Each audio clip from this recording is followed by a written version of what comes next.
Right, Bharat కీలక నిర్ణయం తీసుకుంది. ఇక నుంచి ఉగ్రవాద దాడిని యుద్ధ చర్యగా పరిగణించాలని నిర్ణయించింది. మరోవైపు ప్రధాని నివాసంలో సుదీర్ఘంగా సమావేశం కొనసాగుతోంది. పాక్ దాడులు, సరిహద్దుల్లో పరిస్థితిపై రివ్యూ చేస్తూ ఉన్నారు ప్రధాని మోదీ. ఈ మీటింగ్ కి రక్షణ మంత్రి రాజ్నాథ్ సింగ్, అజిత్ దోవల్, సిడిఎస్ అనిల్ చౌహాన్ తో పాటు త్రివిధ దళాధిపతులు హాజరయ్యారు. గత 3 రోజులుగా పాక్ చేస్తున్న వరుస దాడులు, భారత్ ప్రతి దాడులపై ప్రెజెంట్ ఈ భేటీలో చర్చిస్తూ ఉన్నారు. తదుపరి కార్యాచరణ వ్యూహంపై ఈ భేటీలో ఒక నిర్ణయం తీసుకునే అవకాశం ఉంది. అది కీలకంగా మారనుంది.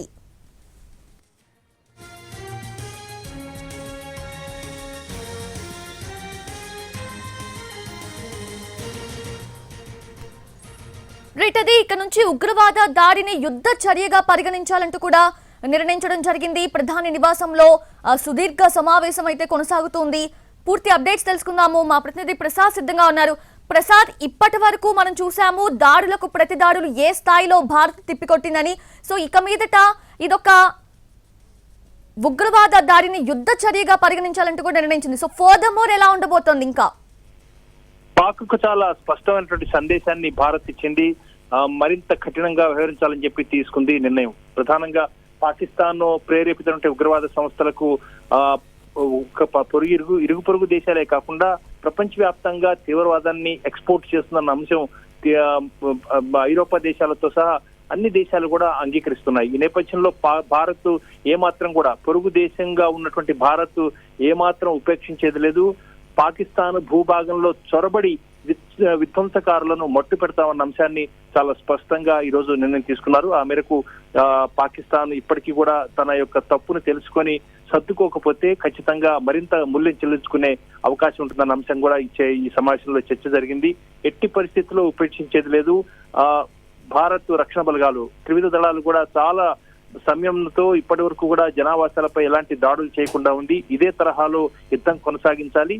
పాకిస్తాన్ సైన్యాన్ని నిర్వీర్యం, పాకిస్తాన్ సైన్యం చేసే దాడులను అడ్డుకోవాలి. అదేవిధంగా భారత్ భూభాగంలో ఉన్నటువంటి ఎలాంటి కీలకమైనటువంటి వ్యవస్థలపై పాకిస్తాన్ చేసే దాడుల వల్ల నష్టం జరగకూడదన్న అంశాన్ని దృష్టిలో పెట్టుకుని కార్యాచరణను చాలా పకడ్బందీగా రూపొందించుకున్నారు. ఇక ఉపేక్షించేది లేదు. ఇప్పటి వరకు కూడా పాకిస్తాన్ తన యొక్క తప్పును తెలుసుకొని సర్దుబాటు చేసుకుంటుంది, దాన్ని విరమించుకుంటుందన్న అంశం ఇప్పటి వరకు ఆశాభావంతో ఉన్నారు. ఇంకా దుస్సాహసంతో దుశ్చర్య గనక పాల్పడితే ఖచ్చితంగా బుద్ధి చెప్పాలన్నదే భారత్ యొక్క నిర్ణయం. ఆ మేరకు ఈ రోజు కీలకమైన సమావేశం. ఈ సమావేశంలో త్రివిధ దళాధిపతులు పాల్గొన్నారు. Chief of defence staff Anil Chauhan పాల్గొన్నారు. రక్షణ శాఖ మంత్రి పాల్గొన్నారు. అదేవిధంగా జాతీయ భద్రతా సలహాదారు అజిత్ దోవల్ కూడా పాల్గొన్నారు. చాలా కీలకమైన సమావేశంలో చాలా వ్యూహాత్మకమైన నిర్ణయం తీసుకున్నారు. పాకిస్తాన్ భూభాగంలో చొరబడి ఆ మేరకు భారత భూభాగంపై ఉన్నటువంటి అనేక కీలకమైనటువంటి వ్యవస్థలపై, సంస్థలపై, అదేవిధంగా రక్షణ బలగాలు చెందినటువంటి వ్యవస్థలపై దాడి చేసే సాహసానికి దిగుతున్నటువంటి పాకిస్తాన్ కు ఖచ్చితంగా బుద్ధి చెప్పాలన్నదే ప్రభుత్వం యొక్క నిర్ణయం. ఆ మేరకు పాకిస్తాన్ మూల్యం చెల్లించుకోక తప్పదన్న అంశాన్ని కూడా చాలా స్పష్టంగా ఆ సందేశాన్ని ఈ మీటింగుల ద్వారా, అదేవిధంగా ప్రభుత్వ వర్గాల నుంచి అందుతున్న సమాచారం ద్వారా పాకిస్తాన్ కు అందవేయడం జరిగింది. పాకిస్తాన్ కూడా భారత్ నిర్ణయాలేంటి, భారత్ అడుగడుగునా ఏం చేస్తున్న అంశం చాలా నిశితంగా గమనిస్తుంది. అందులో భాగంగానే భారత్ చాలా స్పష్టమైనటువంటి సందేశాన్ని ఇచ్చింది. ఎట్టి పరిస్థితుల్లో ఉపేక్షించేది లేదు. ఆ మేరకు పాకిస్తాన్ లో ఉన్నటువంటి ఉగ్రవాద సంస్థలను మట్టుబెట్టాలనే నిర్ణయం. 7వ తేదీన జరిగినటువంటి మెరుపు దాడుల్లో చాలా మంది తీవ్రవాదులు చనిపోయారు. అదే తరహాలో ముందు కూడా భారత భూభాగంలో ఉన్నటువంటి పౌరులపై కానీ ఇతరత్ర అనేక దాడులు కనుక చేసినట్లయితే ఆ మేరకు మూల్యం చెల్లించుకోక తప్పదు, ఇక ఉపేక్షించే ప్రశ్నే లేదు అన్న అంశాన్ని కూడా చాలా స్పష్టంగా ఈ సమావేశం ద్వారా సందేశం ఇచ్చారు. ఈ సమావేశంలో కూడా చాలా స్పష్టంగా నిర్ణయం తీసుకోవడం జరిగింది. ఎగ్జాక్ట్లీ ప్రసాద్, అంటే టిల్ టుడే మనం ఒక ఫ్రీ ఫ్లో అయితే చూడలేదు. ఖచ్చితంగా ఏదైతే ఒక టార్గెట్ ఉందో ఓన్లీ ఉగ్రవాద శిబిరాలు, స్థావరాలు, అలాగే తర్వాత పాక్ చేసిన దుశ్చర్యలకి ప్రతి దాడిగా మనం దాడులు చేయడమే తప్ప ఇప్పటి వరకు మనం ఒక ఫ్రీ ఫ్లో అయితే చేయలేదు. సో ఇక మీదట ఖచ్చితంగా ఎంత తీవ్రంగా మనం కూడా దిగబోతున్నామనైతే ఒక స్పష్టత వచ్చింది అనిపిస్తూ ఉంది. సో ఈ భేటీ అనంతరం తీసుకునే డెసిషన్స్ అయితే ఖచ్చితంగా కీలకంగా మారబోతున్నాయి. సో ఫర్దర్ మోర్ ఎంత తీవ్రంగా ఉండబోతుంది అనేది ఒక అంచనా వేయొచ్చా మనం? ఖచ్చితంగా అవి ఇప్పటి వరకు కూడా కేవలం పాకిస్తాన్ ఏ తరహాలో చేస్తుంది అంతకంటే కొద్దిగా అధిగమించి మాత్రమే ప్రతిదాడులు చేయడం జరిగింది. ఇక పూర్తి స్థాయిలో చాలా విజృంభించి గనక భారత్ గనక దాడులు చేసినట్టయితే పాకిస్తాన్ మరింత నష్టపోయే అవకాశం ఉంది. ఆ మేరకు పూర్తిగా సైనిక స్థావరాలు ఏదైతే పాకిస్తాన్ సరిహద్దు వెంట సైనిక పోస్టులను ఏర్పాటు చేసుకుందో ఆ సైనిక పోస్టులను విధ్వంసం చేయటం, అదేవిధంగా ఎక్కడి నుంచి అయితే భారత భూభాగంపై దాడులు చేసేందుకు ప్రయత్నం చేస్తుందో ఆయా వ్యవస్థల మీదనే భారత్ ఇప్పటి వరకు లక్ష్యంగా చేసుకుని దాడులు చేస్తుంది. అదే తరహాలో ఇంకా కొనసాగించాలి. భారత్ చేసే దాడుల్లో పాక్ సైన్యం నిర్వీర్యం కావాలి, పాక్ సైన్యం బలహీనం కావాలి.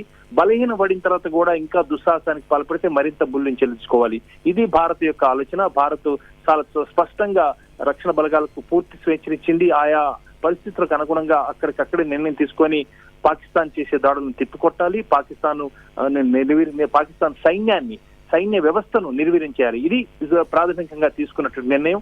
దీన్ని అంతర్జాతీయ సమాజం కూడా దీన్ని హర్షిస్తుంది.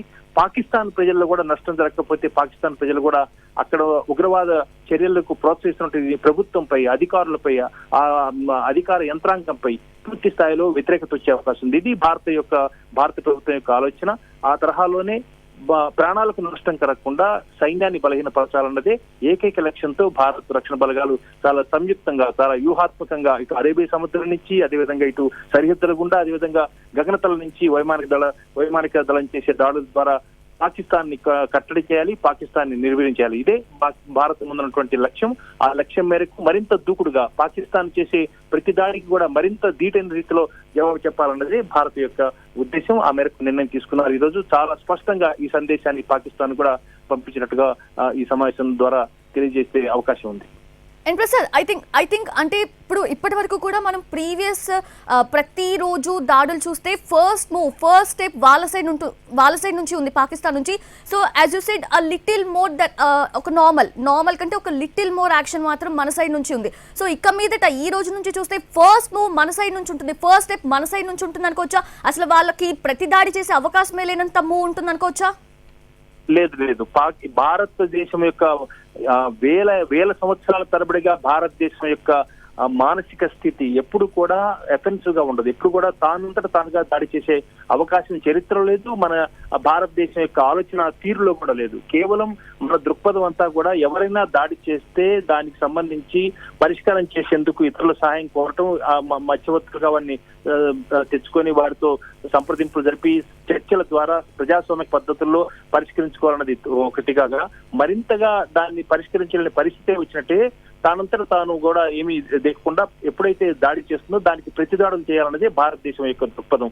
ఈ దృక్పథాన్ని ప్రధాన సూత్రంగా చేసుకొని ఇప్పుడు కూడా వేలాది సంవత్సరాలుగా ఉన్నటువంటి చరిత్ర చూసినా కానీ భారతదేశానికి ఎప్పుడు కూడా తానంతట తాను ఎప్పుడు కూడా ఇతరులపై దాడి చేసిన దాఖలాలు లేవు. కాబట్టి పాకిస్తాన్ చేసే దుశ్చర్యలకు సమాధానంగా భారత్ మిలిటరీగా, సైన్యపరంగా కూడా శక్తివంతంగా మారినప్పటికీ కూడా ఎప్పుడు కూడా ముందుగా దాడి చేసే అవకాశం లేదు. పాకిస్తాన్ చేసే దాడులకు ప్రతిగా దాడి చేయడం ధీటైన రీతిలో పాకిస్తాన్ బలహీనపరిచే రీతిలోనే ఉంటుంది. కానీ తామంతట తాముగా భారత రక్షణ బలగాలకు మాత్రం ఎప్పుడు కూడా అలాంటి దుశ్చర్యలకు పాల్పడదు.